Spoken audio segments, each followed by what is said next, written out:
KCAA.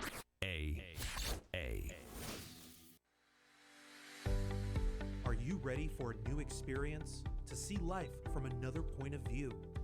New hope, new expression, new joy. This is your radio hour. Welcome to Viewpoint with Father John. And welcome, friends. You are tuned to NBC Radio, KCAA, 1050 AM, 102.3 FM, 106.5 FM, or you can listen from anywhere in the world at kcaaradio.com. This is Viewpoint with Father John. I am your host, Father John Reed. Just to remind you, you can follow us on Instagram and Facebook. Just go to Viewpoint with Father John on either of those platforms. Or if you missed the show, you can go on YouTube and just in the search bar put Viewpoint with Father John, KCAA, and I'm on Instagram. I'm on Twitter. I'm on medication, obviously. So you can follow me on Twitter at Father John Reed, and Reed is R-E-I-D, and Father is spelled out. So that's for on Twitter, and send me your stuff on there. I get a kick out of it. Leave the political stuff alone. That's okay. I get in enough trouble on my own. Thank you. All of God's children are endowed with extraordinary purpose and ability. I'm on a quest to help as many as possible in fully realizing their divinely inspired potential. Disposing a false narrative and embracing genuineness inspires clarity of purpose. My role is to help overcome self-imposed limitations in realizing one's spiritual potential. And brothers and sisters, I want to tell you about the best pharmacy there is in the Southland. It's Claremont Pharmacy in the city of Claremont on the corner of Indian Hill Boulevard and Arrow Highway. Dr. Nikki Ho is the proprietor of this establishment, and she takes care of all my pharmaceutical needs. And, you know, she'll take good care of you too. You'll be really happy you go there. I've had a lot of friends listen on this show and go to Claremont Pharmacy, and they've been very happy. They always say thank you, so it's wonderful. Also, if you like the way my hair looks tonight, you can thank Uppercut Barbershop, particularly Sam. That's my personal barber over there. If you want a good old-fashioned barbershop where the guys hang out, and sorry, ladies, you're welcome to go in there too, but this is kind of a man shop. I know you're not supposed to say that in 2021, but it is. It's kind of neat, and I just really love it. It's a good haircut for a good price. It's on Town and Foothill Boulevard in Pomona. BYOG, bring your own gun. And I'm sure I'll get some letters for that one. And as always, I'd like to remind you of my good friend Glenn Kirshner with Justice Matters. You know, it's getting harder and harder to find places that give you straight information. There's a few stations there that I really have issues with. Some of you know that because they have no problem saying lies. Well, you won't have that with Glenn Kirshner. So on YouTube, just put in either Glenn Kirshner or Justice Matters, and you'll really be glad that you did because it's straight information. There's no spin to it. It's just the truth where it comes to justice issues. So just a shout out to my good friend Glenn Kirshner. And he's also a contributor to MSNBC, and since that's a sister affiliate of NBC, I want to just be clear about that so no one says, hey, why don't you say that? And lastly, I want to give a shout out to my dear friend Dr. John Smith, who filled in for me when I was out. Thank you, Dr. Smith. You did a great job. You're the guy I trust. And, you know, some of you know I've had some health issues, and sometimes I just push it too hard. And my doctors tell me not to, but I'm Irish. I don't listen well.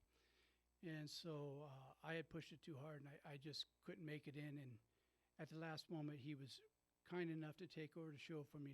So thank you, Dr. Smith, once again. You always do a fantastic job. I want to talk to you about a few things tonight that might rile some people up, but that's okay.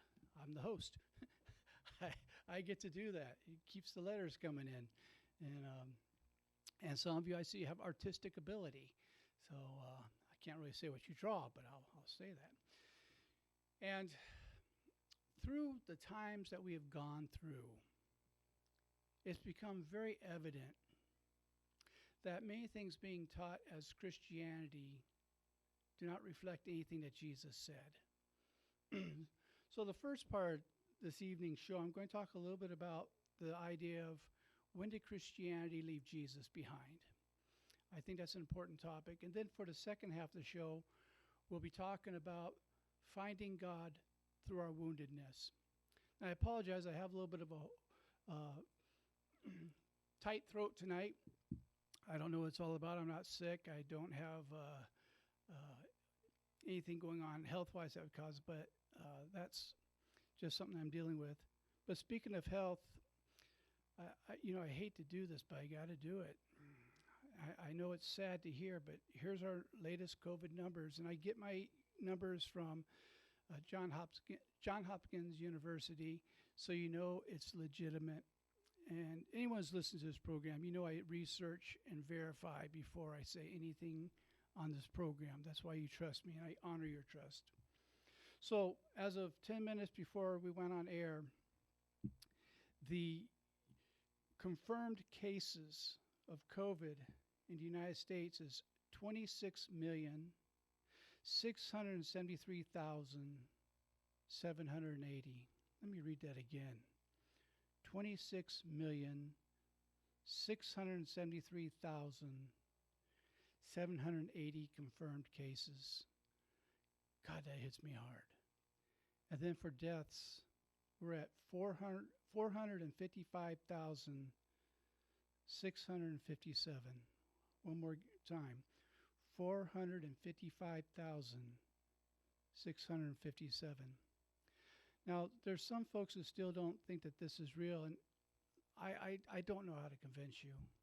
But almost every funeral I'm doing these days is people dying of COVID of all ages. I had one yesterday where the person was 66 years old. I have two of them this weekend in their 30s. Please wear a mask. We're not interfering with your freedom by asking you to wear a mask. We got to get in this together. I know we have a vaccine coming out, and I'm thrilled for that. And I know President Biden has some great things he's put together, but that doesn't mean we don't wear masks. So as a favor to me, please put on a mask. It won't hurt you any. I wear them. Some people appreciate the fact I wear them. They wish I'd wear one that covered the rest of my face, they tell me. So I'm not sure what they mean by that, but they do that. So let's get back to our topic at hand, which is what really did Jesus teach, and how did we get so far away from it? Well, first of all, let me start with Jesus taught love. Now, what does that mean? Love doesn't mean the same thing for everybody. For people who grew up with child abuse, spousal abuse, terrible situations, love may not be a term of endearment. When they hear that God is love, they may think that means God is abusive. And that's not the case. I understand the thought process. I really do. I grew up with a lot of abuse myself. And it greatly affected my spiritual beliefs. Thank goodness some loving people showed me another way of looking at things. So now when I say God is love, I align that with God is compassionate. God is kind. God is with us in all things, including weeping with us when we're sad. That's what God is love means to me. The way Jesus taught is God is not judgmental. I like what Mother Teresa says. She said, when you judge people, you don't have time to love them. And the way Christianity has been presented for quite a time now is a teaching of judgment that we're in, you're out. It's a win-lose proposition, and that's not what Jesus gave us. In fact, I'm going to say something that's going to shock some of you. Some of you who've listened to me for a long time, it won't shock you too much, but the rest of you might be kind of shocked. Jesus wasn't interested in starting a new religion. Do you know why that is? Because religions have a tendency to cut people out, block people off. And Jesus Jesus was about the opposite. Jesus was about bringing people in, about bringing people to love, to let them know everybody matters. Everybody counts. Look, we find God more by doing it wrong than doing it right. Now, I take that from one of my heroes, Father Richard Rohr. He's a Franciscan priest. And I'm going to give you 3 books that I hope you will read that he has written. And hopefully you'll read them in this order.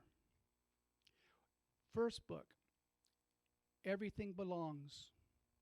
It's a great book, Everything Belongs.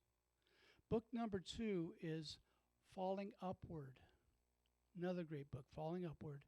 And then the third book is Immortal Diamond. Again, that's Immortal Diamond. And he has over 25 books out. I know that because I've read every one of them. Every time he gets a new book, I'm on a waiting list to read it. That's how deeply he touches my heart. And we're aligned on the fact that God always pulls us forward. He doesn't push us backwards. And God is always for us, not against us. Does that mean that God is down with everything we do? No. There are things that we do that are really awful. You just look around the world right now, you can see that that's true. Does that make God stop loving us? No. How many of you have children that have done some pretty awful things, and you get upset with them, but you don't stop loving them? They're still your kids, and you still want the best for them, and you still have hope for them, and you still want them to have another chance to try to get it right. Well, if we love our children that much, how much does God, who is perfect, love us? One of the things that have been translated really poorly is where it says, be ye perfect as your Heavenly Father is perfect. And that's really a poor translation. The way it really should have been translated, and I know I've done biblical translation, so I speak with authority on this. What it should have been translated is, be you compassionate like your Father is compassionate. That's more, it's hard translating from one language to another. Jesus spoke Aramaic. The scriptures were written in Greek.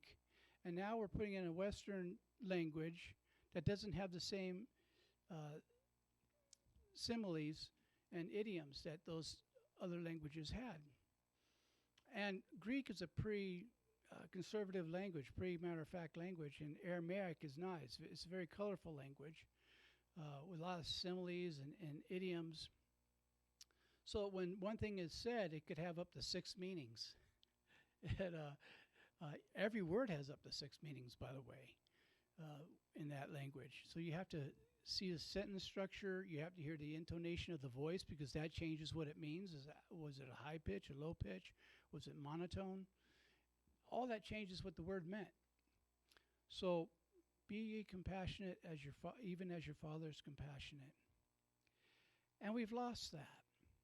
And one of the reasons for it is when Constantine got involved with the church, and I'm not blaming Constantine, I'm just giving a history lesson here. There wasn't a hierarchy. We were on the bottom working up. So we're the ones who are always oppressed, the ones who always were being targeted, until the conversion of Constantine, and then he made Christianity the state religion. So to be a Christian didn't mean you had to believe in Jesus. It just meant that you were a citizen of Rome. And so that's where things started changing, because people didn't come to church out of trying to find some form of salvation or love or relationship with God. You're a Christian because you are a member of the Roman Empire. So what do? We found a way to bring people back to church with fear. And the sad part is it worked. That suddenly, so we had job security. You have to go through us to have your relationship with God. How well has that worked out? Not too good, unless you're clergy. But that's kind of where it started at, that we're no longer teaching from the bottom, with speaking without power, to now being the ones with the power. And as the expression goes, Power corrupts. Absolute power corrupts absolutely. And speaking about corruption and power, Frank's looking at me like I'm going to corrupt the show if we don't go to our first commercial break. So we'll be back in 90 seconds, and you're listening to Viewpoint with Father John.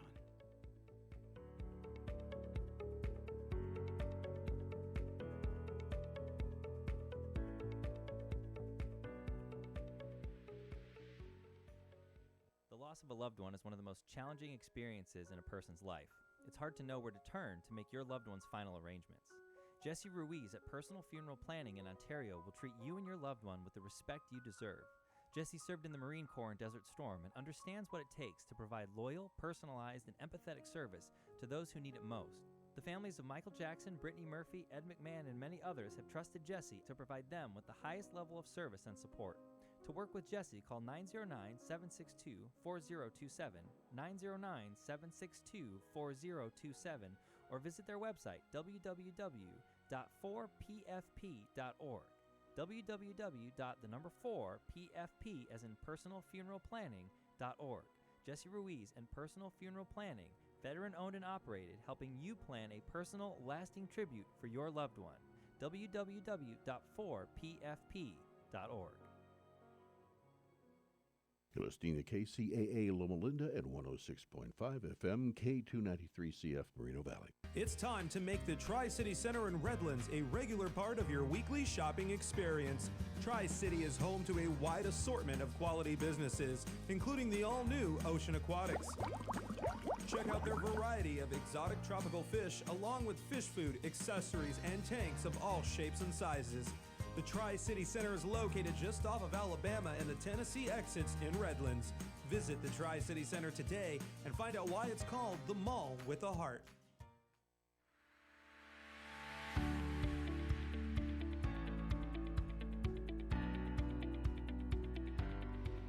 And welcome, friends. You're tuned to NBC Radio, KCAA, 1050 AM, 102.3 FM, 106.5 FM, or you can listen from anywhere in the world at KCAAradio.com. This is Viewpoint with Father John, and I am your host, Father John Reed. And a shout out to all the people around the world who tune in from all different places. Thank you that you listen. And a shout out to the best sound engineer man in the business, Frank. He's the master behind the board who keeps me sounding good through here and tells me when I'm getting too rowdy during the commercial breaks. Gives me a little warning and a little shake of the finger telling me, grow up. So someday he thinks that might actually happen. So, and getting back to what we're talking about, for the church to have power, there had to be something that brought people back. And it wasn't done with malice, but it wasn't done real well either. Do I believe in the church? I do, but maybe not in the traditional way. See, church is a body of people, not a building. That's how I believe in church. And every one of us is a brick in that building. And every one of us that gets broken in the wall of people makes the building a little weaker. So we need to support each other, be there for each other, love each other, not trying to be a bigger brick than another brick, but realize that we're two bricks in the same wall. And the only way to do that is with love and service. That's how we do that with each other. And one of the mistakes that we have, particularly in Western culture, is we hand people a book that was written in different languages with different idioms and different understanding and different ways of looking at things, different cultures, and we say, figure it out for yourself. And it's not working very well. You know, if you don't know the spirit in which something is given, you can totally get a wrong meaning from it. And some of the things that we read in gospel can sound quite harsh because we're looking at through Western eyes. It's an Eastern teaching. And then when we go back and see what it meant in the original speaking of it, we realize, oh, that's not what it meant at all. It was something much more compassionate, much more loving. Who did Jesus go to? The people who were on the fringe, the people who were on the outside, the people who were despised, the tax collectors, the sinners, the prostitutes, what's known as the throwaway people. How many throwaway people are we looking at today? Are we serving today? If you're going to call yourself a Christian, that's fine, but show me, don't tell me. When was the last time you not only give $1 to someone homeless? I mean, that's great. I'm glad you're doing it. But did you stop and talk with them? Did you ask them their name? Did you tell them yours? Or did you just give $1 as a way of getting them away from you? Now, I'm not here to condemn anybody. You know, I have a friend in Claremont. His name's Marshall. I don't know his whole story. I just know he's been homeless for a lot of years, and there's some mental health issues. I know that much. But he's a good guy. And he's mentioned to me that one of the things he enjoys is I don't just give him money. I acknowledge him. I look him in the eyes. I ask him how he's doing. And I don't do it just while I'm walking by. I stop to listen. I'm not trying to pat my own back. I'm just saying this is, when Jesus said they will know you're my disciples by how you love one another, I think this is what he's talking about. He's talking about, have you stopped and put your arm around Marshall? Let him know that he matters. Let him know that you see him, that he's not invisible. That means a lot to me. May not mean anything to anybody else listening, but it means a lot to me because I don't believe for one moment Marshall asked to be where he is. I think he went through some tough breaks, and we haven't taken care of our own. But for the grace of God, there go I. I could be the one on that bus bench. I could be the one hoping that someone would just give me $1 or $2 so I can have something to eat. He doesn't go and buy drugs with the money. He tries to get something to eat. And sometimes you'll see somebody go by and give him a plate of food, and he's just so grateful. And you can see he enjoys every bite of it. It's like a banquet to him. And it reminds me that just might be Jesus sitting there asking, do you see me? You say you love me, but do you really? I'm not something for a billboard sign. I'm not something for a bumper sticker. I'm inside of each one of my children, and not just the Christian ones either. I'm inside the Muslim child. I'm inside the Hindu child. I'm inside the atheist child and the Buddhist child. And so for me to say no to these people or for me to judge them is to say that I'm better than Jesus. Because that's probably Jesus looking back at me, not to be a smart aleck, but to remind me. Love is a divine paradox. When you go out to get, you come back empty. When you go out to give, you come back overflowing. And I can only love God as much as I love you. If I say I love God, but I don't love you, then I'm a liar. Because God is in you. And who am I to decide what aspects of God's creation I should love and not love? Now, am I perfect at this? No. Anybody who knows me will tell you I'm not perfect at it. They'll tell you I get irritated, I get self-righteous, and you'll hear me give my opinion, and although it's my opinion, I know I'm right. As my uncle used to say, I wouldn't argue if I was wrong. So, but that's just the way it works. But the fact is, the people who have made the difference in my life were not the ones who preached at me. They're the ones who put their arm around me during times of pain. They were the ones that didn't make me join anything, didn't have to sign a pledge card. They just saw me, and they loved me, And they show me by their example what love looks like. Because I too had bad experiences with love. The way I grew up, I love you means I'm going to abuse you, I'm going to lie to you, I'm going to steal from you, I'm going to molest you. All those things. I went through all of that. So I love you was not a term of endearment. But there was an old lady I ran into. Her name was Lucille Powers. God rest her soul. She was in her 80s. And every time Lucille saw me, she had something kind to say to me. And she acknowledged I was there. This was when I was 14. And I hated myself. I'm living on the street. I knew I smelled. But she always had something kind to say. And on the night before the 1-year anniversary where I met her, she was in Doctor's Hospital in Montclair. She was dying of a very painful bone cancer. And I went to see her, and as I was going to leave her room, she says, "John, I love you."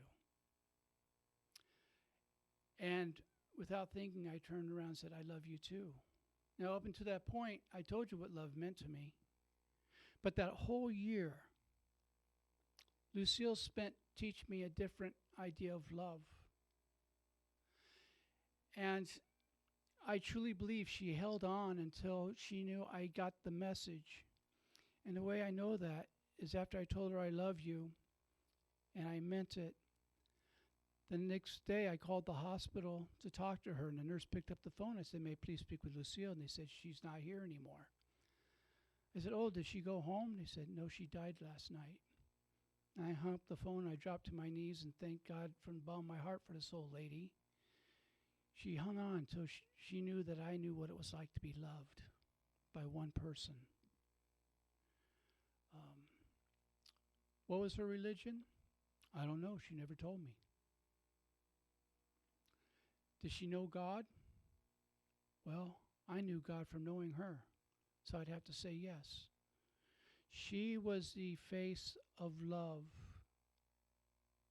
and the face of God. Victor Hugo said in La Miserere that to love another person is to see the face of God.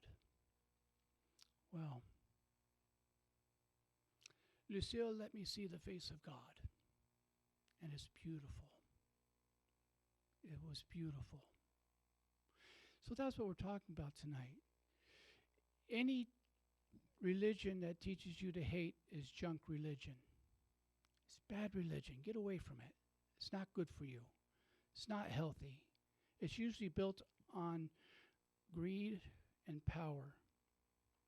If the first thing a church wants to know is how much you're going to contribute in the year, get away from it. They're not there about your salvation. They're about your bank account. And there'll be some people who don't like that I say that, but I have to call it as I see it. If you go into a church and they put their arm around you and they're loving to you without knowing anything about you, that's probably a good church. A healthy church is always pointing to something larger than itself and always is an expression of love. And that has nothing to do with denomination. I see this in all different denominations. I see the other example in all different denominations, including my own. I was taught in seminary that the collar doesn't make the priest. Love makes the priest. And if you're not loving, why even put the collar on? The collar isn't to remind you of who I am. The collar is to remind me who I am. That I'm supposed to be a channel of God's love and God's peace. I do my best behavior when I'm in the collar because I would never want to spoil that thing. Anyone who knows me knows I have a really warped sense of humor. Frank will tell you that. You know, he tries to get me to get all the stuff out of my system before I go on air. But it reminds me of my responsibility to love, my responsibility to say yes, not no. You know, and that's what that's about. Now, how do we find God? Well, many different ways. As I said earlier, I wanted to spend the second half of the show talking about finding God through our woundedness. See, the two things that break our heart open so that God can get in is great love or great pain. One or the other, or sometimes both. When I was in my greatest pain, that's when my heart opened up enough that I could hear Lucille. And I can hear God through Lucille.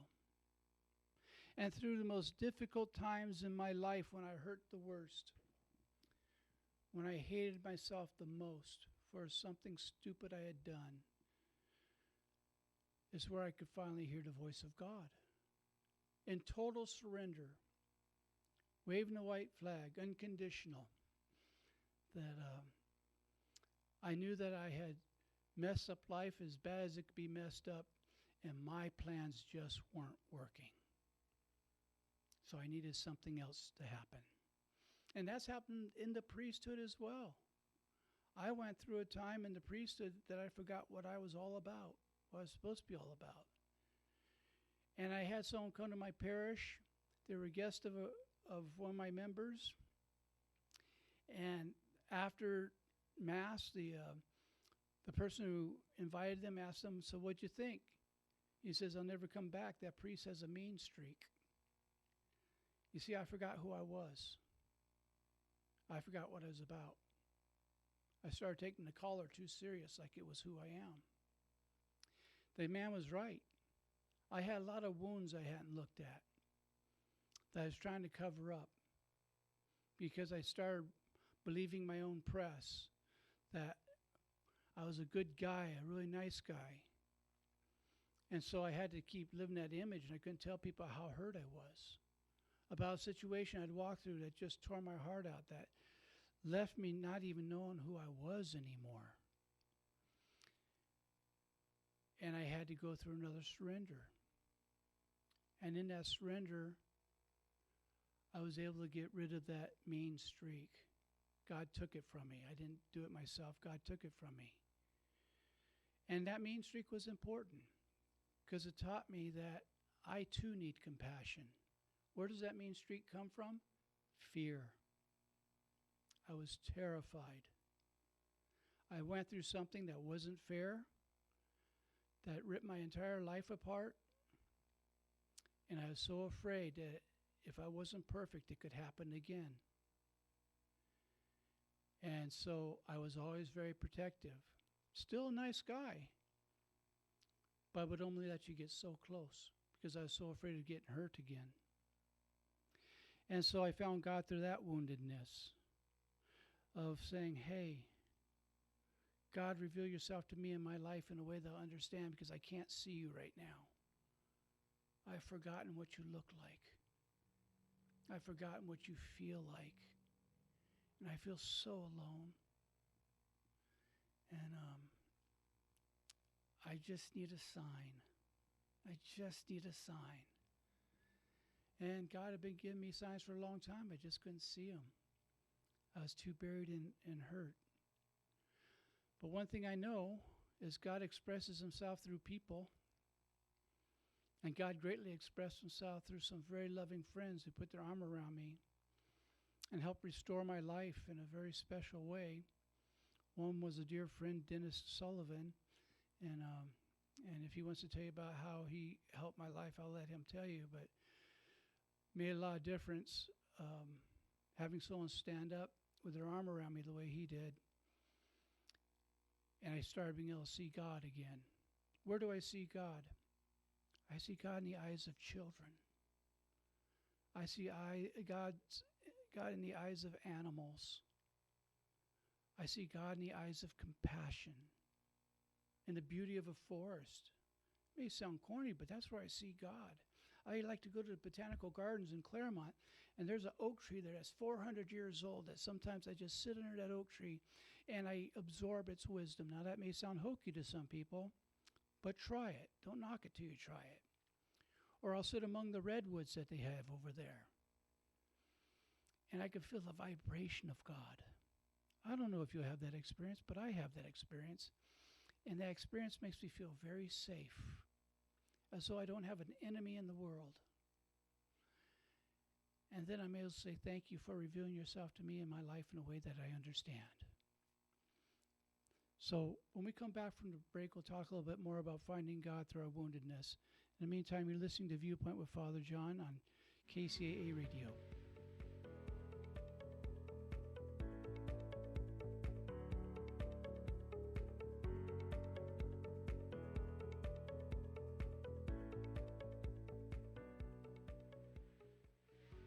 The loss of a loved one is one of the most challenging experiences in a person's life.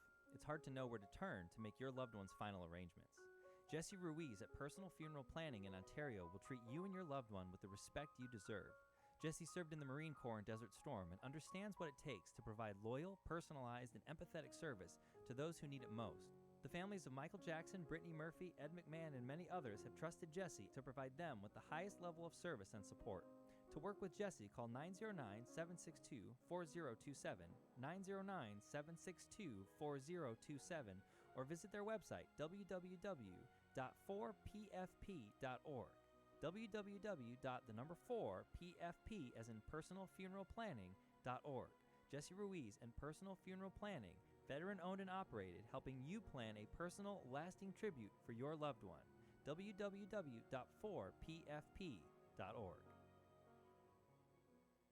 You're listening to KCAA Loma Linda at 106.5 FM, K293CF Moreno Valley. This segment is sponsored by Dickey's Barbecue, now in Yucaipa at 33562 Yucaipa Boulevard in the Vaughn Shopping Center. Dickey's Barbecue, where you can get sauced with 5 delicious barbecue sauces. For the holidays, there's the Dickey's Holiday Feast options. Everything you need for a festive gathering with delicious hassle-free meals that you just heat and serve, whatever your needs are. They have the perfect option, including the complete feast, the dinner feast, or the single holiday meats and sides, available for pickup and delivery from Dickey's. And there's no charge for kids on Sundays. In fact, the kids get free ice cream. Dickey's Barbecue, now open in Yucaipa at 33562 Yucaipa Boulevard in the Vaughn Shopping Center. Dickey's Barbecue, whatever your needs are.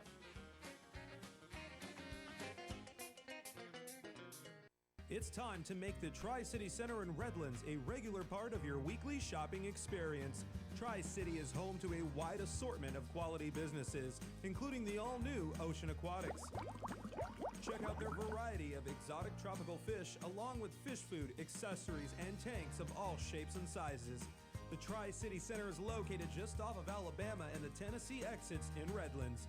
Visit the Tri-City Center today and find out why it's called the Mall with a Heart.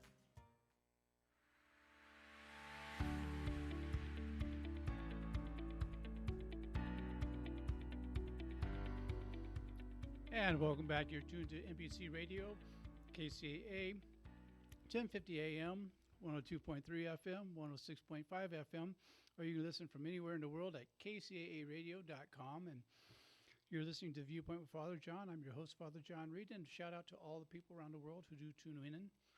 And sorry, I was having some trail mix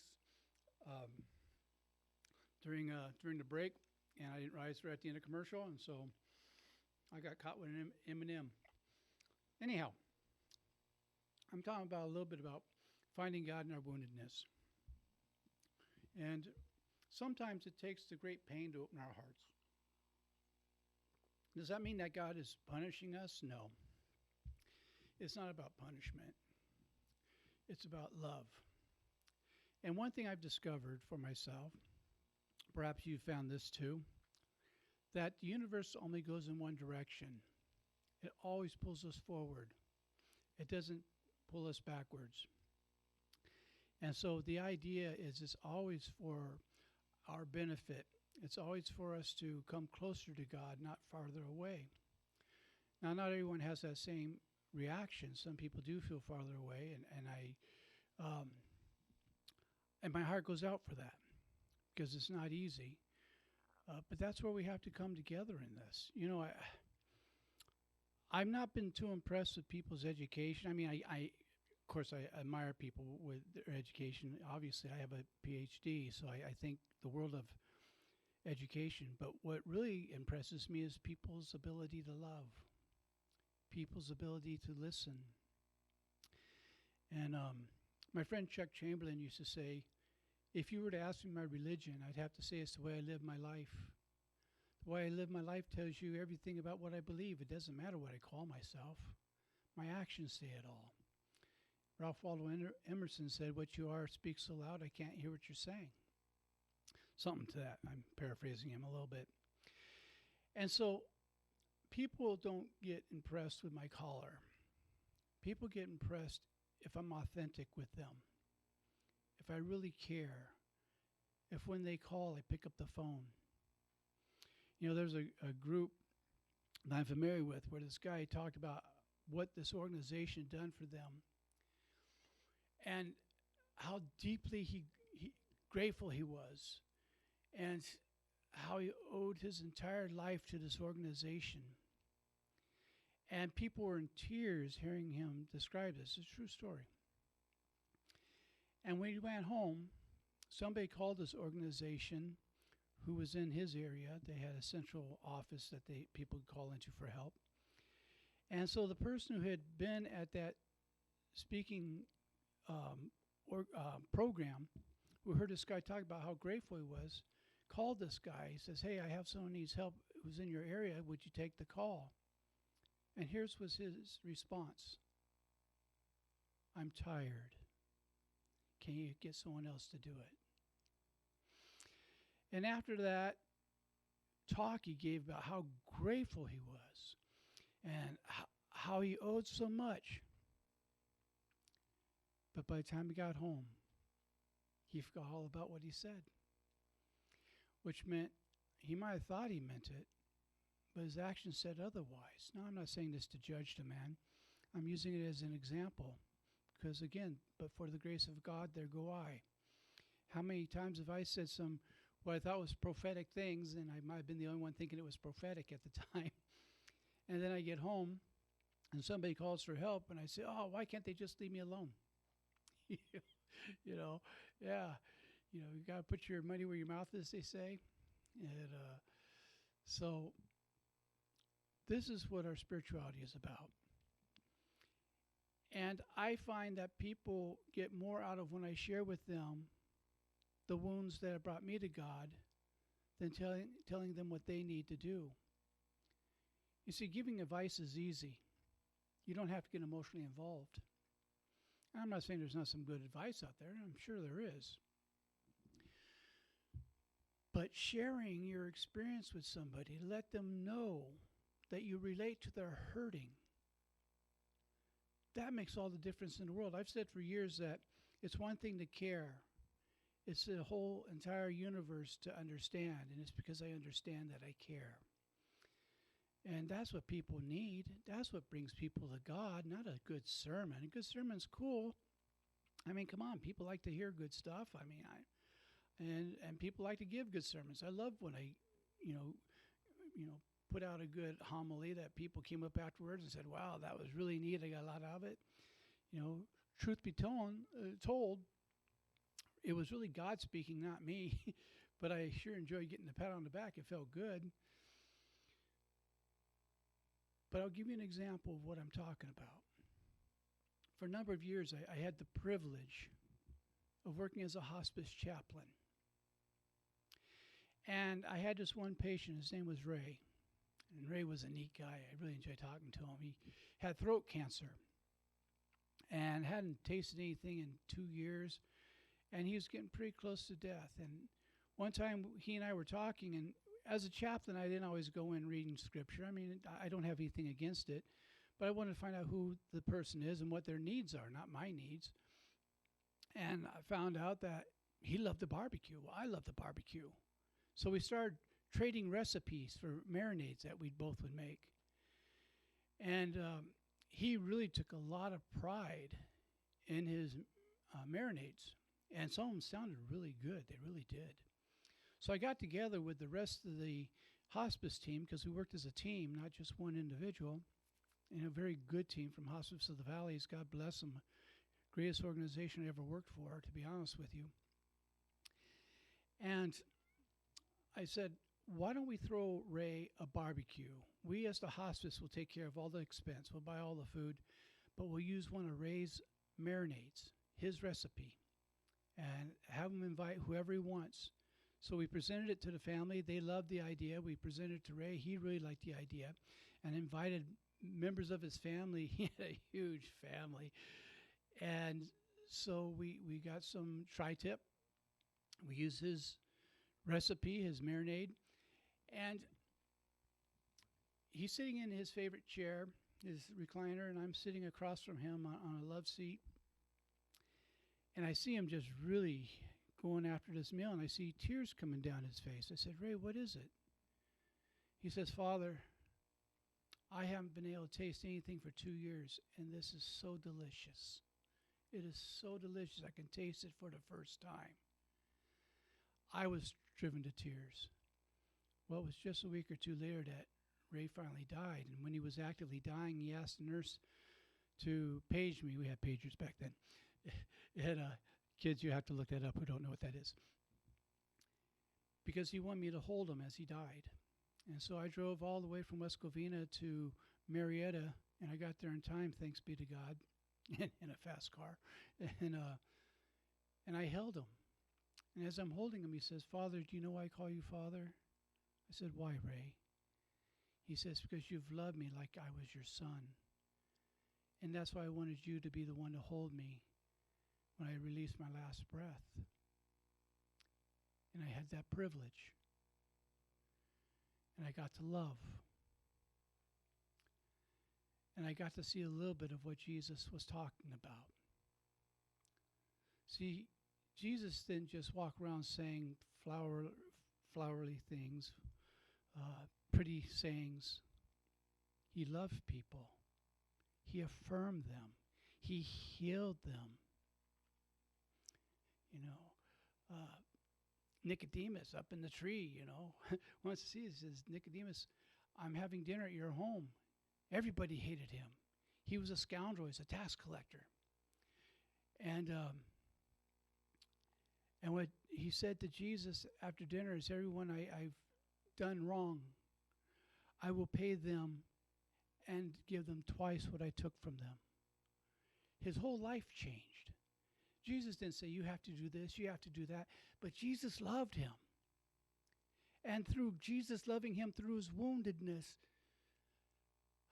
the guy's life was changed.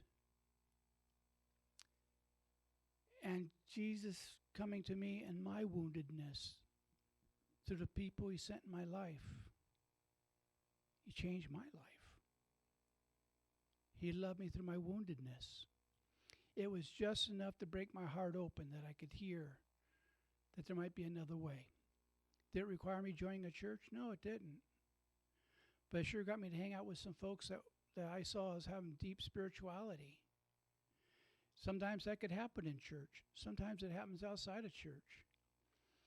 You know, I've known some very beautiful people. And when I say beautiful people, I'm not talking Hollywood, the beautiful people. I'm talking about people who are genuine, who dared enough to be vulnerable, who shared their hurts with me to let me know I wasn't alone. And that's Jesus talking to me. That's Jesus talking to you. Where you call him Jesus, Yeshua, Buddha.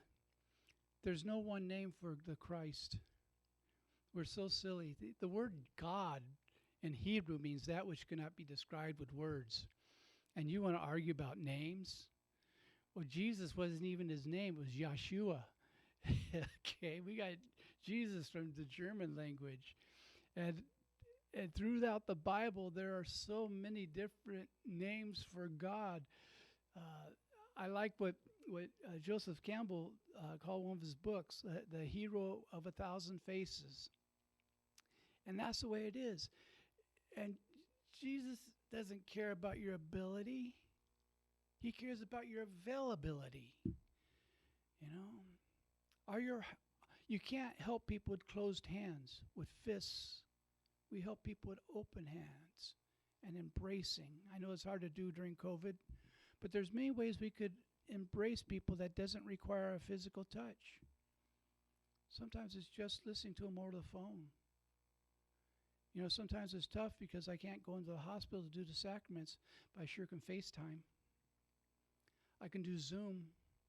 I've had to learn to do sacraments in all new ways. Now, there's some people it really irritates. They say, oh, that's not the traditional way they're doing it.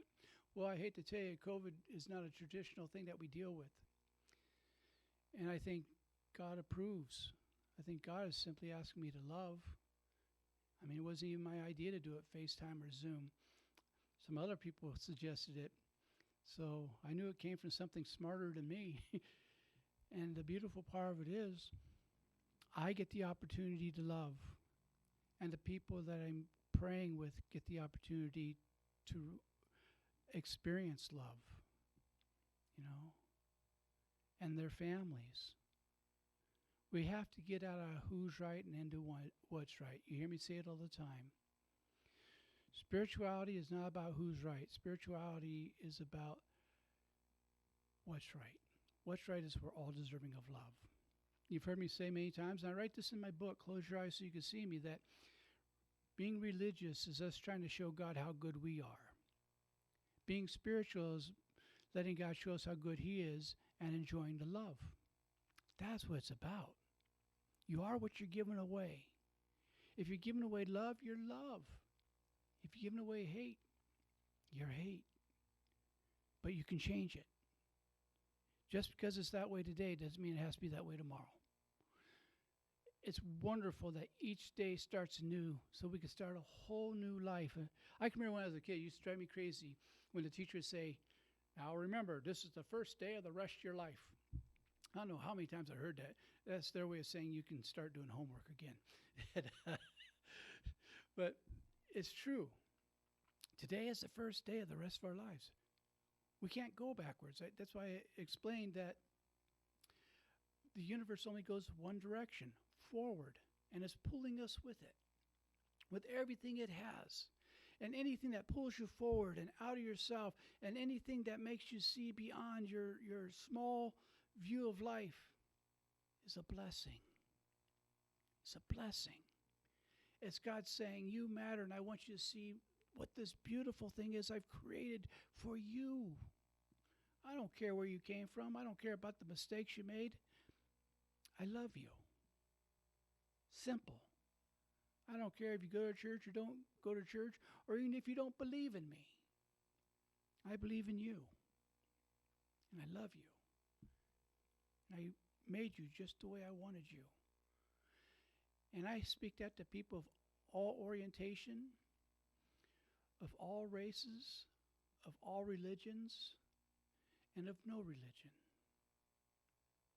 God made each one of us as an expression of God. And so there is no mistake. You're not a mistake. And if you don't hear anything else that I've said tonight on this program this evening, I hope you hear that. You're not a mistake. God loves you deeply, more than you could ever know. And God's not ashamed of you. God wants you to see you as God sees you. And if you see yourself as God sees you, you can never hate yourself again because God loves you that much. God loves you that much. I don't think God's capable of hate. Not the God I've come to know. Maybe you know a different God. I don't know. I won't say that I'm right and you're wrong. I'll just say you're wrong and I'm right.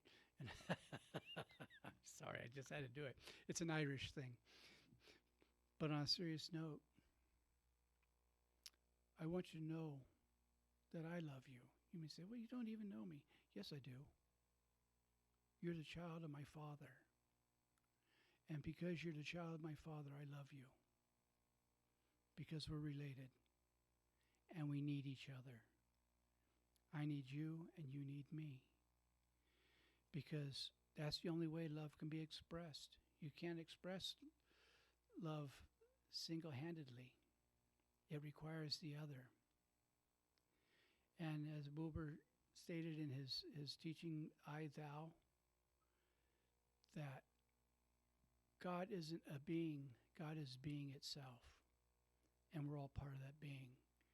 And so I know this has been kind of a long talk tonight, and I appreciate you hanging in with me. Next week we're going to have Martha Bass with us. She always does a wonderful job.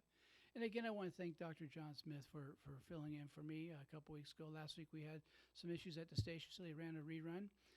But we're all up and good again. And, on a personal note, let's get through this together. Let's care enough about each other to wear masks.